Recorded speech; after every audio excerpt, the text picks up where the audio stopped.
कहानी की शुरुआत में हमें दिखाया जाता है कि कुछ लोग एलिजाबेथ स्पार्कल नाम का एक स्टार बना रहे हैं। असल में एलिजाबेथ एक बहुत ही खूबसूरत मॉडल है जो एक फिटनेस शो को होस्ट करती है। लोग एलिजाबेथ को इतना पसंद करते हैं कि इसके स्टार के पास आकर सेल्फीज बनाते हैं, लेकिन फिर वक्त के साथ साथ लोगों का इस स्टार से ध्यान हटता चला गया और ये स्टार टूट कर बिखर गया, जो ये साफ जाहिर कर रहा था कि लोगों का एलिजाबेथ स्पार्कल से इंटरेस्ट खत्म होता जा रहा है। सीन कट होता है और हमें एलिजाबेथ स्पार्कल को दिखाया जाता है जो एक वक्त अपनी जवानी के दिनों में बहुत ही खूबसूरत हुआ करती थी। हर जगह एलिजाबेथ के चर्चे थे, लेकिन अब वह बूढ़ी हो चुकी है और आज उसका 50वां जन्मदिन है। एलिजाबेथ अभी तक इसी शो को होस्ट करती है। शो की शूटिंग के बाद जब एलिजाबेथ वॉशरूम में जाने लगी तो उसे पता चला कि लेडीज वॉशरूम किसी वजह से बंद है, इसलिए वो मेल वॉशरूम में चली गई जहां पर शो का प्रोड्यूसर भी आ गया और ऐसे में एलिजाबेथ चुपके से एक बाथरूम में छिप जाती है। यहाँ प्रोड्यूसर फोन पर किसी से बात कर रहा था कि मुझे अपने शो के लिए एक नया चेहरा चाहिए।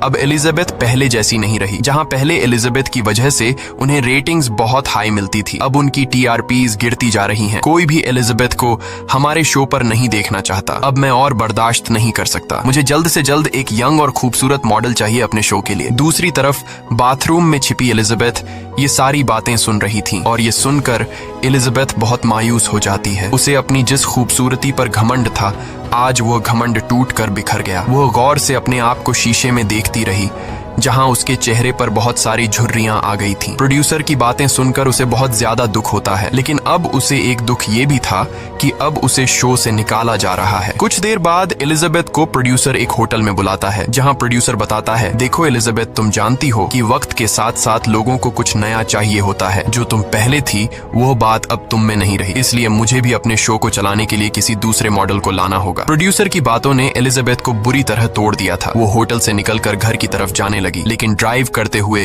प्रोड्यूसर की बातें उसके दिमाग में चल रही थीं। थोड़ा आगे जाने के बाद वो देखती है कि उसका जो बड़ा सा बिलबोर्ड लगा हुआ था उसे भी फाड़कर हटाया जा रहा है। ये सब देखकर उसका रोड पर से ध्यान हट जाता है और सामने से आती हुई गाड़ी से उसका एक्सीडेंट हो जाता है। लकीली उस एक्सीडेंट में इसकी जान बच जाती है और इसे एक खरोंच भी नहीं आती। डॉक्टर उसे बताता है कि तुम्हारी सारी रिपोर्ट्स नॉर्मल है, लेकिन एलिजाबेथ खुश होने के बजाय फूट फूट कर रोने लगती है क्योंकि अब उसका करियर तबाह होने जा रहा था। डिस्चार्ज होने से पहले डॉक्टर एक बहुत ही खूबसूरत मेल नर्स को एलिजाबेथ की रीढ़ की हड्डी चेक करने को कहता है। डॉक्टर के जाने के बाद वो मेल नर्स एलिजाबेथ की रीढ़ की हड्डी को चेक करता है और कहता है कि तुम एक परफेक्ट कैंडिडेट हो, और फिर वो एलिजाबेथ को उसके कपड़े देता है। कपड़े देते वक्त एलिजाबेथ की नजर उस मेल नर्स के हाथ पर जाती है जिस पर एक अजीब तरह का काला निशान बना हुआ था। अब जैसे ही वो हॉस्पिटल से बाहर निकली तो उसे फील हुआ कि उसके पॉकेट में कुछ है। जब वो उसे बाहर निकाल कर देखती है तो उसे पता चलता है कि उस मेल नर्स ने उसके पॉकेट में एक नोट छोड़ा है। मैसेज में लिखा था कि इसने मेरी जिंदगी बदल दी, और उसी के साथ एक पेन ड्राइव भी थी जिस पे लिखा था द सब्सटेंस। घर पहुंचते ही एलिजाबेथ ने उस पेन ड्राइव को टीवी में लगाकर प्ले किया जिसमें द सब्सटेंस नाम के एक इंजेक्शन के बारे में इंफॉर्मेशन दी जा रही थी। ये सब्सटेंस एक जादुई इंजेक्शन था और ये इंजेक्शन किसी भी बूढ़े इंसान को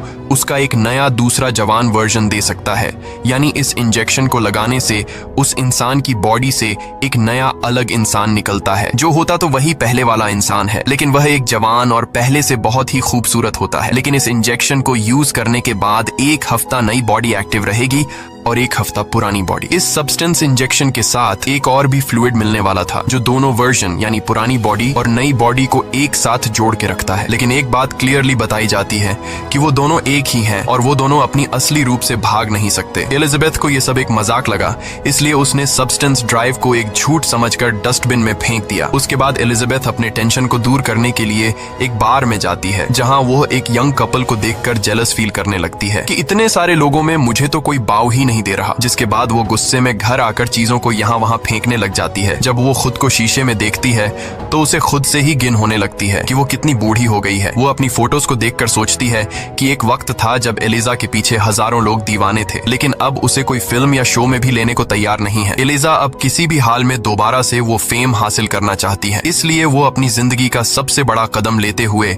एलिजा फैसला करती है कि वो खुद का एक नया वर्जन क्रिएट करेगी। उसके बाद एलिजा डस्टबिन से वही पेन ड्राइव निकालकर उस पर दिए गए फोन नंबर पर कॉल करती है और कंपनी वालों से कहती है कि मुझे वो सब्सटेंस ऑर्डर करना है। दूसरी तरफ जो कोई भी बात कर रहा था वो इससे ज्यादा बात नहीं करता, बस एलिजाबेथ से उसका एड्रेस पूछा और फिर उसने एलिजाबेथ को एक एड्रेस बताकर कॉल काट दी। अगली सुबह एलिजाबेथ न्यूज़पेपर पढ़ती है जहाँ पर उसे एक एड दिखी जो उसी की कंपनी ने लगाई थी जहाँ एलिजाबेथ काम करती थी। एड में लिखा हुआ था कि एलिजाबेथ को काम से निकाल दिया गया है और उसकी जगह अब कंपनी में एक नए मॉडल की जरूरत है, जिसे देखकर वो और भी ज्यादा उदास हो गई। तब वह देखती है कि कल रात जो उसने ऑर्डर दिया था वो पार्सल आ चुका है। जब वह उस एनवलेप को खोलती है तो उसमें एक कार्ड पर नंबर लिखा हुआ था। अब एलिजाबेथ बिना सोचे समझे कल रात को कॉल पर बताई गई एड्रेस पर जा पहुंचती है।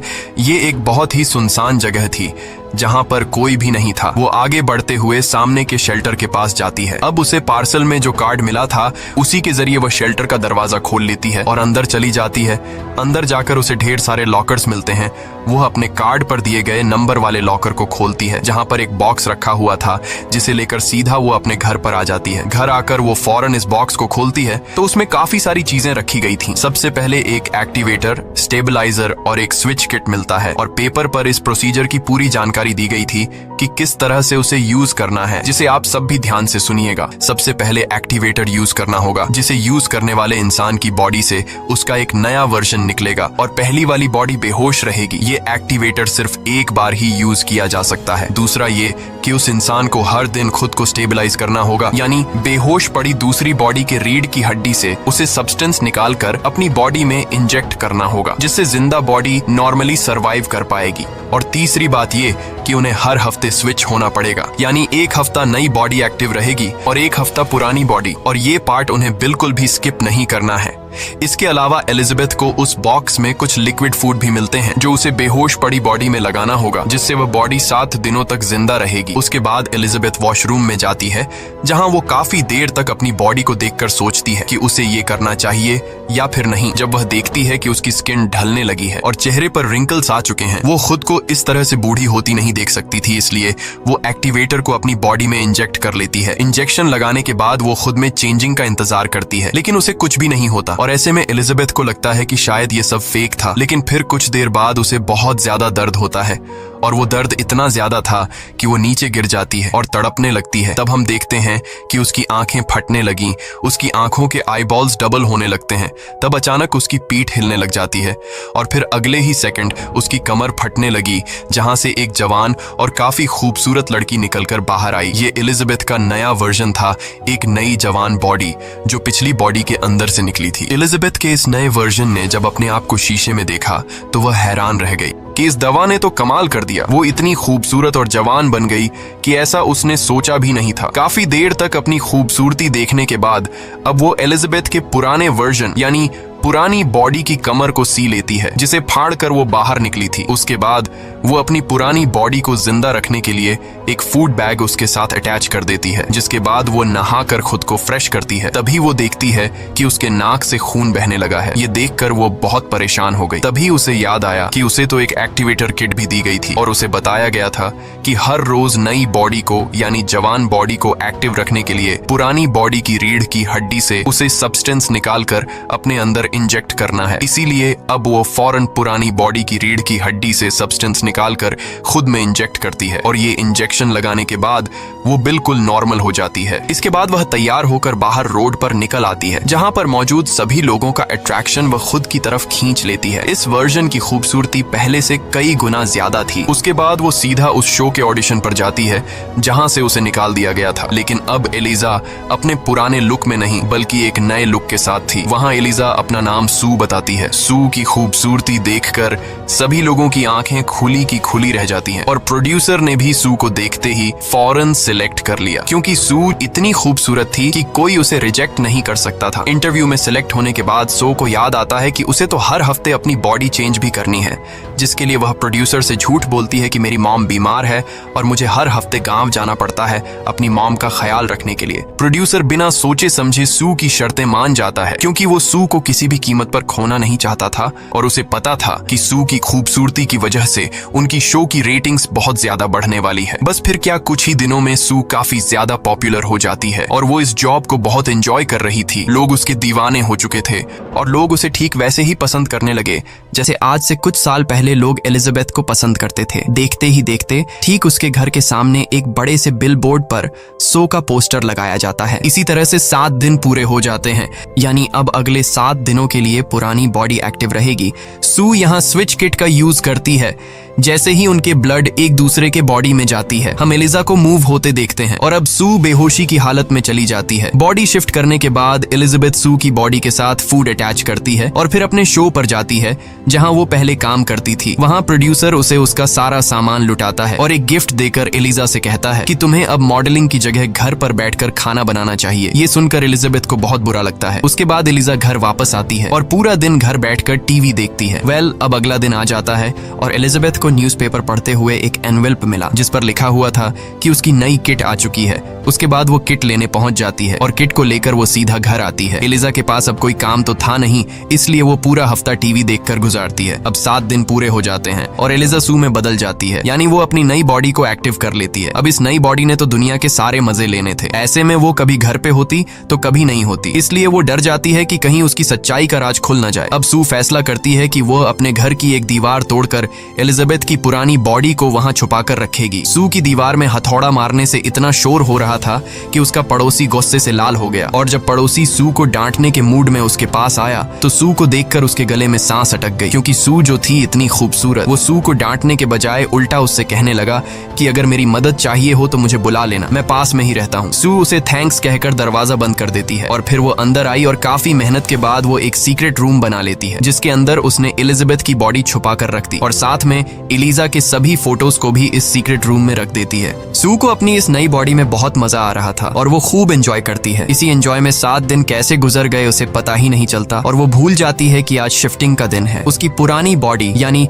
एलिजाबेथ की बॉडी का फूड भी आज खत्म होने वाला था। सू अपने एक दोस्त को घर भी लाती है। जब वो अपने दोस्त के साथ बातचीत में बिजी थी तब अचानक उसके नाक से खून आने लगता है। वो अपने दोस्त को गेस्ट रूम में बिठाकर खुद बाथरूम चली आती है। बाथरूम पहुंचकर उसके नाक से और ज्यादा खून बहने लगता है और पूरी बॉडी में बहुत तेज दर्द होने लगता है। अब जाकर उसे समझ आया कि आज तो बॉडी शिफ्ट करने का दिन है, लेकिन अब सू बॉडी कैसे शिफ्ट करती, क्योंकि दूसरी तरफ उसका दोस्त उसका इंतजार कर रहा था। इसलिए वह बॉडी शिफ्ट करने के बजाय एक और दिन एक्टिव रहने का फैसला करती है, जिसके लिए वो एलिजाबेथ की बॉडी से सब्सटेंस निकालकर अपनी बॉडी में इंजेक्ट कर लेती है, जिससे वो फौरन ठीक हो जाती है और वो अपने बॉयफ्रेंड के पास जाती है जो उससे कहता है कि वो अचानक और भी ज्यादा खूबसूरत हो गई है। खैर इस तरह से दिन गुजर जाता है और अगली सुबह हम एलिजा को देखते हैं। जब वो शीशे में अपने आप को देख रही होती है तभी अचानक उसकी नजर अपनी उंगली पर जाती है जो बहुत ही बुरी तरह से सड़ गई थी। ऐसा लग रहा था कि जैसे ये उंगली किसी बहुत ही बूढ़े इंसान की हो और वो समझ जाती है कि ये सब सू ने उसकी बॉडी से एक्स्ट्रा सब्सटेंस निकाल कर किया है। अब वो परेशान होकर कंपनी को कॉल करती है और उन्हें ये सब बताती है। फोन वाला पर्सन कहता है कि इसका कोई सॉल्यूशन नहीं है। अगर एक बॉडी एक्स्ट्रा सब्सटेंस यूज करेगी तो उसका असर दूसरी बॉडी पर होगा, मतलब एलिजा की उंगली अब इस तरह से ही रहेगी और अगर आगे भी सू ने इस तरह की कोई गलती की तो फिर से एलिजा की बॉडी का कोई पार्ट सड़ सकता है। ये सुनकर एलिजा बहुत ज्यादा डर गई और लास्ट में उस फोन पर्सन ने बताया कि तुम 2 नहीं बल्कि 1 हो, इसलिए एक साथ मिलजुल कर रहो, तब जाकर तुम दोनों अपनी अपनी जिंदगी एंजॉय कर पाओगे। उसके बाद वो पर्सन कॉल काट देता है और एलिजा घर की साफ सफाई करने लगती है। तब उसकी नजर अचानक एलिजा के पोस्टर पर पड़ती है। एलिजा सू की यंग बॉडी को देखकर जेलस फील करती है और वो टीवी बंद कर देती है। घर में बैठे बैठे एलिजा बोर हो रही थी, इसलिए एक रेस्टोरेंट चली आती है जहाँ पर उसे एक बूढ़ा आदमी नजर आया जो एलिजा से अजीबोगरीब बातें करने लगा। तब एलिजा नोट करती है कि उसके हाथ पर बिल्कुल वैसा ही निशान है जैसा हॉस्पिटल में नर्स के हाथ पर उसने देखा था, यानी ये उस नर्स का असली रूप था। अब वो बूढ़ा आदमी एलिजा से कहता है कि हर बार स्विच करने पर तुम्हें लोनली फील होगा और अपने ही वर्जन को देखकर तुम्हें जेलस फील होगा। डर के मारे एलिजा वहां से जाने लगती है। तब वह बूढ़ा आदमी चिल्लाकर कहता है कि क्या तुम्हारे नए वर्जन ने तुम्हें खाना शुरू कर दिया है। एलिजा वहां से निकलकर घर पहुंच जाती है क्योंकि सू ने सच में उसे खाना शुरू कर दिया था जो उसकी उंगली पर साफ नजर नजर आ रहा था। घर पहुंचकर वह अपने एक पुराने दोस्त को कॉल करती है। एलिजा अपने दोस्त को आज रात डिनर पर चलने के लिए बोलती है और एलिजा का दोस्त डिनर के लिए मान जाता है। एलिजा का ये दोस्त बचपन से एलिजा को पसंद करता है, लेकिन एलिजा उसे कई बार इग्नोर कर चुकी थी। आज जब एलिजा को कोई पूछने वाला नहीं बचा, अब जाकर वो उसके साथ रिलेशन में रहना चाहती है। शाम को एलिजा तैयार हो जाती है। उसने बहुत ही प्यारे कपड़े पहने और बिल्कुल सू जैसा यानी अपने नए वर्जन जैसा मेकअप किया। अच्छा खासा तैयार होने के बाद जैसे ही वो अपने दोस्त से मिलने के लिए घर से निकलने वाली होती है,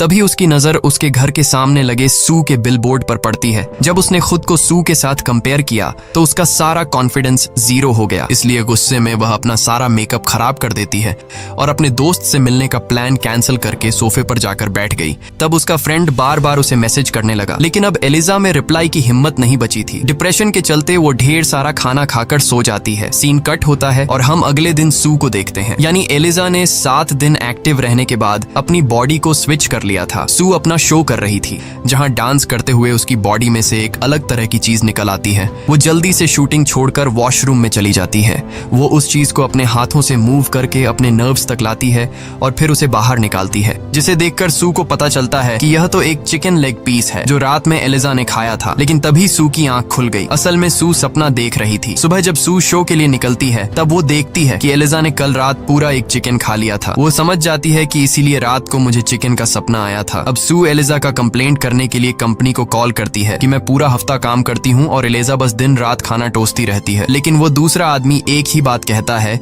कि तुम दोनों एक ही हो और तुम्हें एक साथ मिलकर रहना होगा। इसके बाद सू अपनी शो के लिए चली गई, लेकिन वहां जाते ही वो यह देखकर घबरा गई क्योंकि शो के लोग शूटिंग का सामान पैक कर रहे थे और उन्होंने इसे बताया कि अब से ये शो नहीं चलेगा। सू को समझ नहीं आ रहा था कि ये सब क्या हो रहा है, इसलिए वो घबराकर प्रोड्यूसर के पास गई तो प्रोड्यूसर ने उससे कहा कि तुम अब यहाँ पर काम नहीं करोगी, बल्कि तुम हमारे नेटवर्क के सबसे बड़े शो में काम करोगी, क्योंकि तुम्हारी वजह से हमारे शो की रेटिंग्स बहुत ज्यादा बढ़ गई हैं। यह सुनकर सू के खुशी के मारे आंसू निकल आते हैं, लेकिन प्रोड्यूसर कहता है कि इसके लिए तुम्हें ट्रेनिंग के लिए किसी भी टाइम बुलाया जा सकता है। सू बिना कुछ सोचे समझे हाँ कर देती है। हालांकि यह शो उस दिन होने वाला था जब उसे अपनी बॉडी स्विच करके पुरानी बॉडी में जाना था। सू इस चीज की परवाह न करते हुए काफी दिन तक अपनी इस नए वर्जन में ही रहती है और इसे एक्टिव करने के लिए एलिजाबेथ यानी अपनी पुरानी बॉडी से स्टेबलाइजर निकालकर अपनी बॉडी में इंजेक्ट करती रहती है, जिसका असर एलिजाबेथ की पुरानी बॉडी पर हो रहा था। अब काफी दिन बाद जब सू ने अपने आप को स्विच किया तो हम देखते हैं इसकी रीढ़ की हड्डी से ज्यादा सीरम निकलने की वजह से इसकी आधी बॉडी बूढ़ी हो चुकी थी। यह देखकर एलिजा को सू पर बहुत ज्यादा गुस्सा आता है। एलिजा जल्दी से कंपनी को कॉल करती है और सू के इस करतूत के बारे में बताती है। कंपनी वाला पर्सन बताता है कि जो हो गया वो हो गया, अब इसे दोबारा ठीक नहीं किया जा सकता, लेकिन हाँ अगर तुम अब भी इसे रोकना चाहती हो तो रोक सकती हो और इसी हालत में तुम अपनी बाकी जिंदगी बिता सकती हो। ये सुनकर एलिजाबेथ उस कॉल पर्सन को मना करती है और फोन रख देती है। इसके बाद एलिजाबेथ को उस शो की तरफ से कॉल आई, जो कि ये कॉल सू के लिए था। इसने फौरन दोबारा से अपनी बॉडी को स्विच कर लिया। बॉडी स्विच होने के बाद जब सू ने घर की हालत देखी तो पूरा घर बहुत ही बुरी हालत में था। ये देखकर सू बहुत ज्यादा गुस्सा हो जाती है और वह डिसाइड करती है कि अब वह दोबारा एलिजा के साथ स्विच ही नहीं करेगी। सू एलिजा की बॉडी से एक साथ पूरे 3 महीने का सब्सटेंस निकालकर अपनी बॉडी में इंजेक्ट कर लेती है। इसके बाद 3 महीने के बाद का सीन दिखाया जाता है, जहां सू पूरे 3 महीने तक एक बार भी स्विच नहीं करके खूब मजे लेती है और अब न्यू ईयर ईव शो के लिए सिर्फ एक ही दिन बचा था। सू आज अपना एक नया बॉयफ्रेंड घर ले आई थी, तभी अचानक उसकी बॉडी में तकलीफ शुरू हो गई। वो समझ जाती है कि इसकी बॉडी में सब्सटेंस खत्म हो गया है, इसलिए वो सीधे एलिजा की बॉडी से सब्सटेंस निकालने के लिए जाती है। लेकिन आज सीरम निकला ही नहीं, बल्कि सीरम की जगह ब्लड निकलने लगा। यह देखकर वो बहुत ज्यादा घबरा गई और उसने कंपनी से कॉल करके पूछा कि एलिजाबेथ की बॉडी से सब्सटेंस नहीं निकल रहा, बताओ अब मुझे क्या करना चाहिए। कंपनी वाला पर्सन उसे बताता है कि अगर बॉडी से सीरम नहीं निकल रहा तो इसका मतलब तुम सारा सीरम यूज कर चुकी हो। अब तुम्हें स्विच होना पड़ेगा, तब जाकर दूसरी बॉडी में सीरम जमा होगा और तुम्हें सीरम बनने का इंतजार करना पड़ेगा। ये सुनकर सू की हालत बहुत ज्यादा खराब होने लगती है और रेंगती हुई जाकर अपनी बॉडी को स्विच कर लेती है और स्विचिंग की ये सारी आवाजें वो लड़का भी कमरे में सुन रहा था। उसे सू की तेज चिल्लाने की आवाजें सुनाई देने लगी, जिसे सुनकर उसे लगा कि सू खतरे में है, इसलिए वह सू की मदद करने वॉशरूम की तरफ आने लगा। लेकिन सही टाइम पर एलिजाबेथ वॉशरूम के दरवाजे को बंद कर लेती है और एलिजा उस लड़के को जाने को कहती है। वो लड़का एलिजा की इतनी डरावनी आवाज सुनकर फौरन वहां से निकल जाता है। हम देखते हैं कि एलिजाबेथ बहुत ज्यादा बूढ़ी हो चुकी थी और साथ साथ ही साथ इसके सर से बाल भी निकल गए थे। बुढ़ापे की वजह से वह ठीक से चल भी नहीं पा रही थी। एलिजाबेथ अब बहुत ज्यादा घबरा चुकी थी। वो कंपनी में कॉल करती है और कहती है कि मैं यह सब कुछ यहीं पर रोकना चाहती हूँ। कंपनी वाले उसकी बात मान लेते हैं और इसे टर्मिनेटर इंजेक्शन ले जाने को बोलते हैं। इसके बाद एलिजाबेथ अपनी बॉडी को पूरी तरह से ढककर लंगड़ाती हुई टर्मिनेशन किट लेने जाती है। टर्मिनेटर इंजेक्शन घर लाने के बाद वो इसे सू की बॉडी पे लगाने ही वाली थी। तभी उसे कंपनी के मैनेजर की बताई हुई बात याद आ गई। उसने कहा था कि अगर तुमने एक बार टर्मिनेटर इंजेक्ट कर लिया तो फिर जिस बॉडी में इस टाइम तुम हो हमेशा वैसे ही रह जाओगी। ये सोचते ही उसने टर्मिनेटर इंजेक्ट नहीं किया। लेकिन जब इसकी नजर अपनी फोटो पर पड़ी तो एलिजा फोटो में बहुत ही खूबसूरत दिख रही थी और एलिजा ने इस समय अपना हाल देखा तो वो बहुत ज्यादा भयानक हो चुकी थी और इसके पीछे सू का ही हाथ था। इसलिए एलिजा को सू पर दोबारा गुस्सा आया और उसने सू की बॉडी में टर्मिनेटर इंजेक्ट कर लिया। लेकिन अभी उसने आधा ही सीरम इंजेक्ट किया था कि तभी उसे ख्याल आया कि अभी तो इसे बहुत बड़ा शो होस्ट करना है जिससे उसे बहुत बड़ा फेम मिलेगा। इस लालच में उसने आधा सीरम तो इंजेक्ट कर लिया था लेकिन बाकी का सीरम रहने दिया। अब वह सू को उठाने लगी। काफी देर तक इसे जगाने की कोशिशों के बाद जब सू नहीं जागती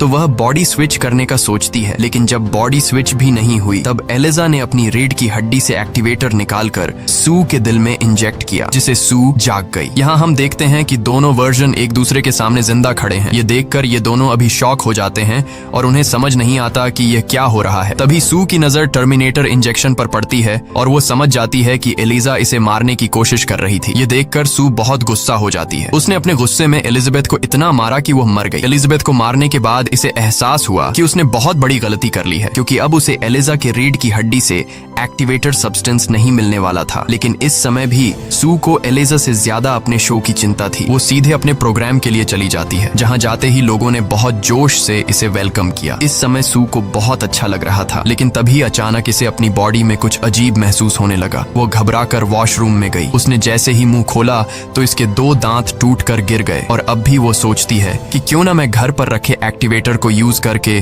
खुद का ही एक नया वर्जन तैयार करूं। इसके बाद वो फौरन घर की तरफ निकल पड़ी। लेकिन जब वो लिफ्ट में थी तभी उसका एक कान कट कर गिर गया। वो बुरी तरह घबरा गई। लेकिन तभी लिफ्ट में आदमी आया। उस आदमी के यहाँ खड़े रहने तक वह अपने आप को बिल्कुल भी घबराया हुआ नहीं दिखाती। उसने बिल्कुल ऐसे एक्टिंग की जैसे इसे कुछ भी नहीं हुआ हो। फिर जल्दी से वो अपने घर गई और एक्टिवेटर को ढूंढ लिया। कंपनी वालों ने शुरू में ही बता दिया था कि इस एक्टिवेटर को एक ही बार यूज किया जा सकता है और यह बात सू को पता थी। लेकिन वो फिर भी इस एक्टिवेटर को अपनी बॉडी में इंजेक्ट कर लेती है। तभी सू को बहुत ज्यादा पेन होने लगा। पहले की तरह उसकी बॉडी कमर से फटने लगी जिसमें से एक अजीब सा वर्जन निकला जो देखने में किसी भयानक क्रीचर जैसा था। ये एलिजा और सू का एक नया वर्जन था जिसके फ्रंट में एलिजा का फेस था और बैक में सू का। एलिजा अभी भी खुद को खूबसूरत समझ रही थी इसलिए वह अपने चेहरे पर खुद की फोटो लगाकर शो में चली गई। जैसे ही वह स्टेज पे माइक के पास पहुंची वहां जाकर इसके मुंह से फोटो गिर गई और सब इसका भयानक चेहरा देखकर डर गए। लोग इसे मॉन्स्टर कहकर दूर भागने लगे। अब यहाँ एक आदमी बेसबॉल के बैट से एलिजा के सिर पर वार करता है जिससे इसका सिर क्रैश हो जाता है और इसकी बॉडी से ब्लड निकलकर पूरे स्टूडियो में फैल जाता है। एलिजा की बॉडी रेंगते हुए सीधे अपने स्टार पर पहुंचती है जहां नीचे बिल्कुल एलिजाबेथ स्पार्कर का स्टार बना हुआ था।